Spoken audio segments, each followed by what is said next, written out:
Good morning, afternoon, good evening, whatever time it may be when you're watching this. I want to say this to myself, to all of us. And when I say myself, I mean when y'all see me do these videos, I'm really talking most times to myself, about myself, or just sharing my experience that I feel someone um, maybe, hopefully, can relate to. You know, a lot of times many of us go through life feeling like we're not understood, nobody gets us. Um, we do am I the only one who blah, blah, blah. And even though we do that, we're in part serious, but in part joking because, yeah, in most situations, you're never the only person going through something. You're never really the only person who've experienced something. But sometimes you can feel as though it's just you. You can feel as though you're the only one because you are the only one of you. You're the only person experiencing life and experiencing things as you can. So I get that. I've always gotten that concept, like feeling like it was just me who had certain thoughts, feeling like it was just me who had certain emotions. But the more I'm being comfortable to share, the more I'm opening up, the more I'm being honest about who I am, where I am in life, where I've been, what I'm thinking, what I'm feeling, what I desire. The more I do that, the more I'm realizing that I've never been the only one. I've never been the only child, the only teenager to go through certain emotions, go through certain experiences. I've never been the only adult, the only woman to have these feelings, have certain, thoughts and desires or whatever. So I say that to say, it's okay to reach out. It's okay to ask questions. It's okay to put yourself out there. Sometimes you have to do that. A lot of times you have to do that. You have to put yourself out there in order to find out that you're not the only one. Because, see, people aren't going to just come to you all the time. You know, if you're in need financially, or if you're in need spiritually, if you're in need emotionally, you can't just sit there expecting everyone around you, even the ones you love the most. You can't just sit there expecting them to just come to you off the rip like they're supposed to know. Even if you're a person like me who can't hide anything on your face, if you can sit in a room full of people and they just know that something's wrong and they ask you, hey, what's wrong? You okay? And you say, I'm fine, and that's not true.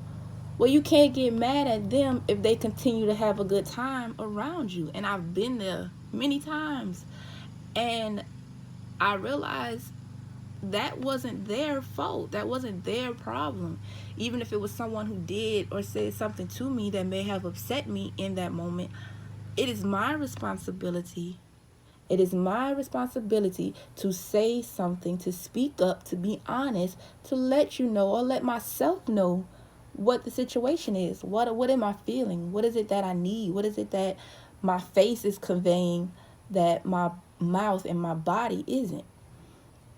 You see, sometimes I've like really had to sit there and just, as I say, reprimand myself because I've been in situations where I've made situations uncomfortable. I've made situations tense because I was in a mood but didn't want to communicate what that mood was or even why I was in that mood.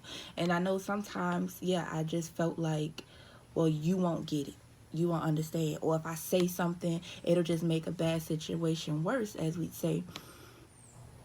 But we don't know until we try. Like, we don't know how someone will react to us, or how we can possibly better a situation by releasing certain things, by being honest, by being open and communicating what it is we're feeling and why we're feeling that.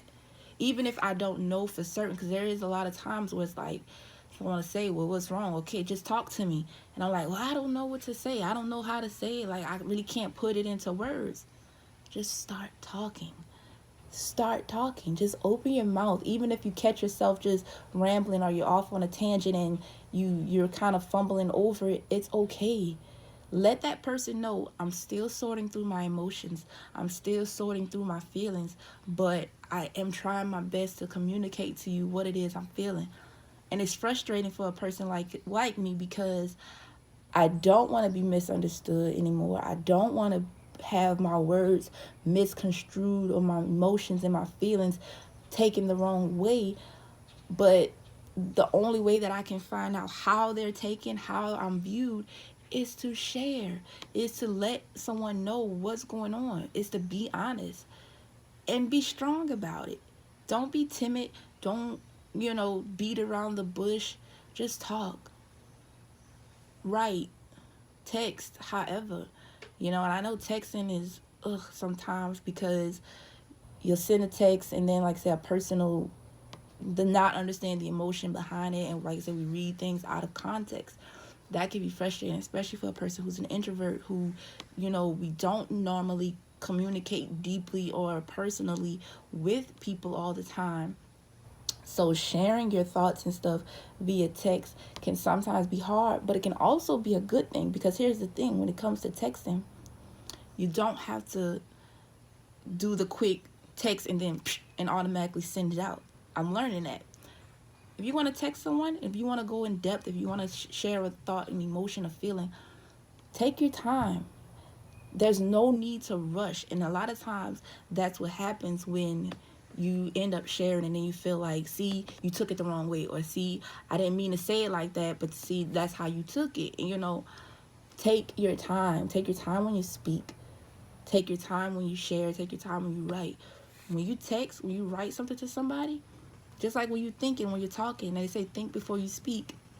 Read before you press send. You know? So if you're gonna share, look at that text message, type it out. Okay, reread it, proofread it before you press that send button. You can do that. There's no one rushing you to say, hey, you typed it, you have to hurry up and press send. No, you don't. You can sit on that message for as long as you want, especially if it's not an urgent emergency, because if it's an urgent emergency, we need to learn how to pick these phones back up and talk, but that's a whole nother story. So yeah, put your emotions out there, put your feelings out there, put your desires, your needs, your wants, put them out there on that text, put them on that piece of paper. Verbalize it with your mouth. Let the world know how you're feeling, because we're in a world right now where there's so much going on. People are feeling so much. There's hurt going on, and people are silently suffering. Silently suffering on many levels about many things, and I've done it. I've silently been depressed, had silently been having anxiety, and didn't even really know it because I don't come from an environment where that stuff is even talked about. Or I really didn't start hearing about anxieties and all of that until social media in the last year or so. And when I started, in my certain classes in my psychology program, I that's really when I started hearing about different mental illnesses and different emotional states that we can be in. But we have to get to a point where we are comfortable. Like right now, I'm not on live or anything because I haven't gotten to that point yet where I'm comfortable going live. But I'm sitting here, phone propped up on the table, talking to myself, talking to you all, talking to whoever is viewing this. Right now, no one sees this because I haven't pressed send yet. So I can talk to myself. I can look at this. I can go back and review it. I can go back and say, do I want to put this out there?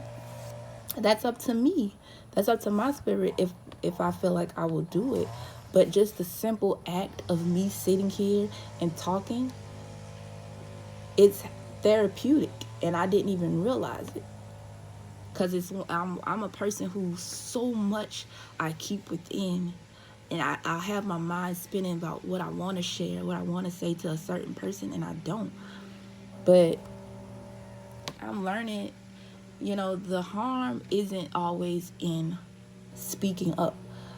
A lot of the harm that I've put myself through and others around me, as far as like just emotional stress or whatever. Nothing doesn't have to be anything major, but a lot of the harm is in not speaking. A lot of the harm is in not acknowledging how you feel and acknowledging why you feel a certain way. And it took me 10 minutes to get to what I originally came on here to talk about, but that was a perfect, segue into it. But you have to acknowledge how you feel. You have to speak up, and you have to just listen to that gut. You have to listen to your energy. You have to listen to your spirit. This morning last night, I'll start with that. It's one of most people know, I've been doing a lot of changing where it comes to my physical, emotional, spiritual health, and I've been eating a lot differently than I've grown up to eat, and my physical appearance is a result of those changes that I've made. And it hasn't been just my eating habits. I want y'all to understand that. It's not just what I've been eating or what I've not been eating as to why y'all say, "Oh, she Courtney, girl, what you been doing? Tell me your secret." It's not just what I put in my body. It's as far as food. You know what I'm saying? It's what you put in your spirit, your mind. But whole nother thing. But listen to yourself.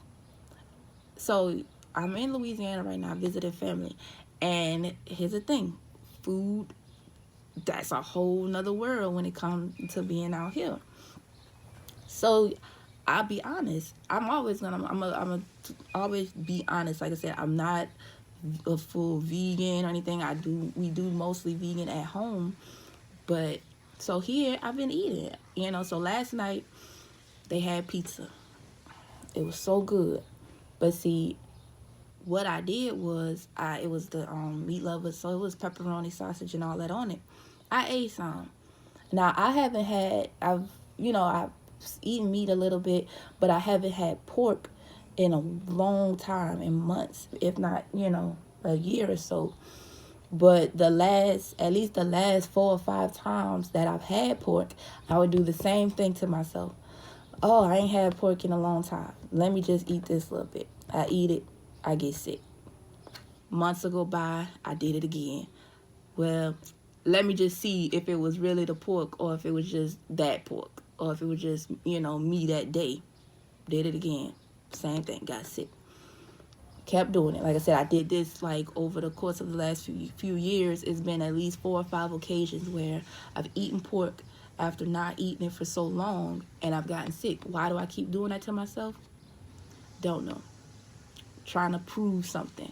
When it's like my body has already told me, leave the pork alone. That's not me telling you to leave it alone. That's me telling me that, Corian, you've vomited, you've had the diarrhea, you've had the stomach aches, you had all of that. You've had the headaches, the nausea, the sweats on different occasions from eating pork. As I say, it doesn't take a rocket scientist to tell you to leave the pork alone. But you hard-headed. So last night, you gonna eat some more pork. Child, I felt it. So I got sick again. So you know what? I told myself this morning, I'm like, you gotta stop doing that.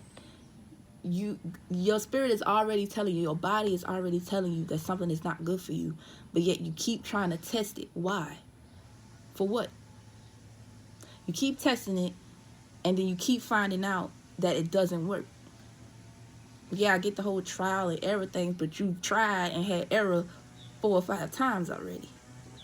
Each time. Not one time it was bad and then the next it was good. No, each time that I've eaten pork, the last 4 or 5 times I've done it, spaced out, over a period of months between each other, I've gotten sick in some way or another. So I say, listen, I have to listen to myself.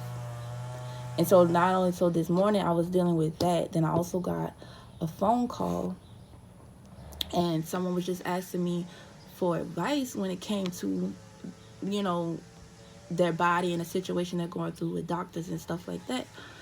And my best advice is, it's your body. You know, we feel afraid to tell doctors no. We feel afraid to tell medical professionals no, that we don't want something, that we're not doing it, that I do not consent. We have that right. If your body is telling you, if your mind and your spirit is not comfortable with a situation that involves your body and your health, listen to that. It's okay to listen to that. You don't have to make rash decisions. See, a lot of times doctors and stuff will make us feel like we have to rush into something. We have to give a right now response. You don't. You really don't. Even if you're sitting there at the counter signing in and something in your spirit just is like, this isn't right. I shouldn't be doing this. Take that pen, drop it, back up. Take a moment, even if you only take 5 minutes to just sit there in it and think. You know, yeah, they'll tell you, oh, well, we need to see you. Or, you know, most times after you sign in, you're not about to be seen right away anyway. But take a moment. You can do that. If you got the money, pay the fee for canceling or whatever like that. But you don't have to go through with things just because someone is pressuring you to do it. See, when someone is pressuring you or trying to make you feel like you should do something or telling you what you need to do, it's usually another agenda behind that. So you're the one, like I say, they need you, you know, in some situations. So it's like, listen to your body, listen to your mind, listen to your spirit. If you feel, if you have been contemplating and going back and forth, like, should I do this? I don't really want to do this. If you have like a, almost like a, especially if you get to the point where you regret that you even went, listen to that, man. Acknowledge it. Respect yourself. Respect your body. Respect your intuition. Respect your energy. Whatever you want to call it. Respect you. You don't have to do things that you don't want to do. You don't have to do things when other people want you to do it. You have your own timing system that's being laid out within you.